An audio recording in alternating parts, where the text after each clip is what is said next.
भगवान को हम प्यार करते हैं, भक्ति मार्ग में चलते हैं, अहोभाग्य है। पर धन्याति धन्य वही हुआ जिसे भगवान कहते हैं कि वो मुझे प्रिय है। कौन प्रिय है? यो न हृष्यति न द्वेष्टि न सोचति न कांक्षति शुभ और अशुभ परित्यागी भक्ति मान्य स में प्रिय। बहुत अमृत में भगवान के वचन है। यो न हृष्यति, अभी बताया, हमारा द्वेष तभी होता है जब किसी से हम राग कर बैठते हैं। राग होता है अनुकूलता में, हमारे अनुकूल वो वस्तु, वो व्यक्ति, वो स्थान, वो बात, वो चेष्टा हुई तो राग हो गया, और उसी के द्वारा जब प्रतिकूल हुआ तो द्वेष हो गया। द्वेष की स्वयं की सत्ता नहीं है, जैसे क्रोध की स्वयं की सत्ता नहीं है, ये काम से काम संजायते क्रोधा, ऐसे ही राग से द्वेष का प्रादुर्भाव हुआ है। अगर हम कहीं भी राग करते हैं तो उसके मूल में सुख बुद्धि, अनुकूलता, प्रियता, अनुकूलता की प्रियता सुख बुद्धि ही राग करा देती, किसी शरीर में, किसी वस्तु में, किसी में भी। इसको काटने के लिए भगवत भाव ही समर्थ है, दूसरा नहीं। मेरे प्रभु इसके हृदय में विराजमान है, अनुकूल प्रिय कार्य हो रहा है तो प्रभु इस हृदय में बैठ के दुलार कर रहे हैं। हमें लक्ष्य में प्रभु ना, राग नहीं हो पाएगा, अनुराग बढ़ेगा। प्रतिकूल व्यवहार, हाँ हाँ लाडले हैं, कोई अपराध है, कोई मलिनता है, कोई दोष है जिसका निवारण करने के लिए प्रतिकूलता रूपी लीला कर रहे हैं, बड़ी कृपा है। अनुकूलता में क्या देखा? भगवत दुलार, और प्रतिकूलता में क्या देखा? भगवत कृपा। न राग न द्वेष, निकल गया। अगर भगवत भाव नहीं तो फिर नहीं निकल सकते। दूसरा कोई सूत्र नहीं है, चाहे ब्रह्म भाव कहो चाहे भगवत भाव कहो। यो न हृष्यति न द्वेष्टि, अगर आप हर्षित नहीं होगे तो शोकित हो ही नहीं सकते।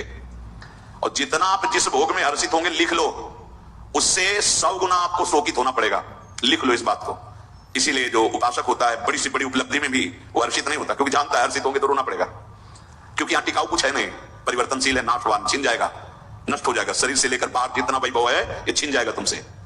नहीं, कोई भी वस्तु, व्यक्ति, स्थान तुम्हारे साथ नहीं जाएगा जिसकी प्राप्ति में तुम भूल गए हो और जिसकी प्राप्ति में तुम भूल गए हो। दोनों बातें, जब भूल गए तभी भूल गए हो, नहीं तो अगर भूले ना होते तो भूलते नहीं। नाशवान वस्तु की प्राप्ति पे सच्चिदानंद का उपासक कभी भूलता नहीं, भूलता हर्षित होता, कभी हर्षित नहीं होता।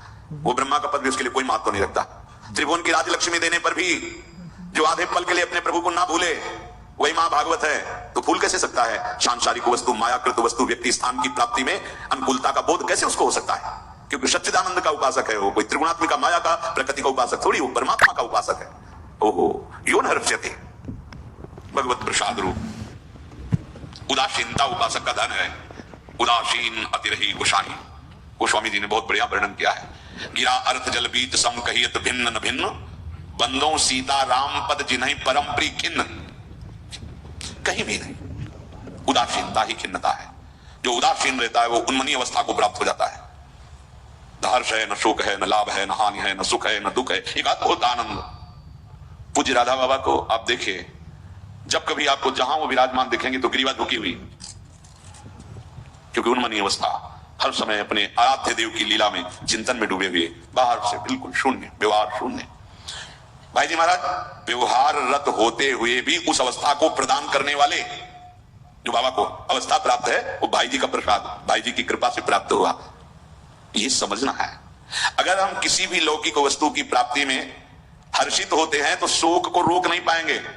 लड़का हुआ, थाली बजाओ, लड्डू बांटो, ठीक है, गया पूरा मोहल्ला बैठ के रो, हर्षित हुए ना, शोकित होना पड़ेगा।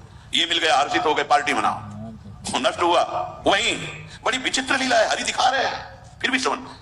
अब तेने तो ज्यादा वो संसार का है नहीं, गुरु आश्रम में रहते थे, उस समय एक बड़ी गाड़ी लेके एक धनी मानी पुरुष, पास के जमींदार थे, अकेला लड़का था, है फूल माला और सब। इसलिए हमें विशेष ध्यान है कि जैसे कोई ऐसा तो गुरुदेव आदेश करते, जाओ भोग लगाओ जाके, माला माता जी का स्वरूप था, उनको पहना दो जाकर के, ऐसा आद्या शक्ति देवी दुर्गा ऐसे। तो वो इसलिए पूरी घटना में याद है।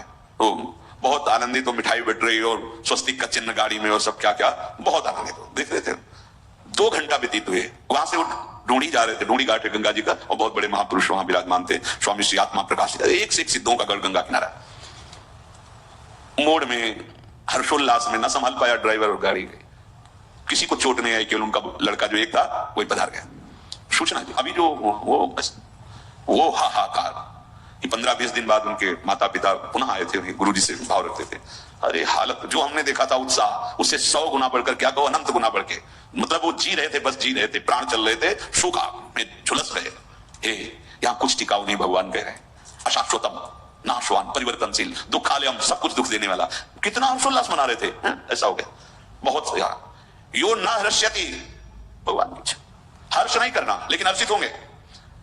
जन्मदिन मना रहे, अरे बैठ के कीर्तन करो और अंदर से शोकित हो कि पता नहीं कई मिनट रह गए, कितने मिनट रह गए जीवन के, 1 वर्ष गया और भगवत साक्षात्कार नहीं हुआ। या जिससे दुर्गति होनी उससे पार्टी मना रहे। काल ने नष्ट कर दिया 1 वर्ष, तुम्हें पता नहीं चला। 1 वर्ष जानते, 1 वर्ष किसे कहते हैं? भगवत प्राप्त हो जाते 12 महीने होते हैं, 1 महीने में 30 दिन होते हैं, 1 दिन में 24 घंटे होते हैं। और जो 10,000 वर्ष की तपस्या का फल अन्य युगों में है, वो भगवान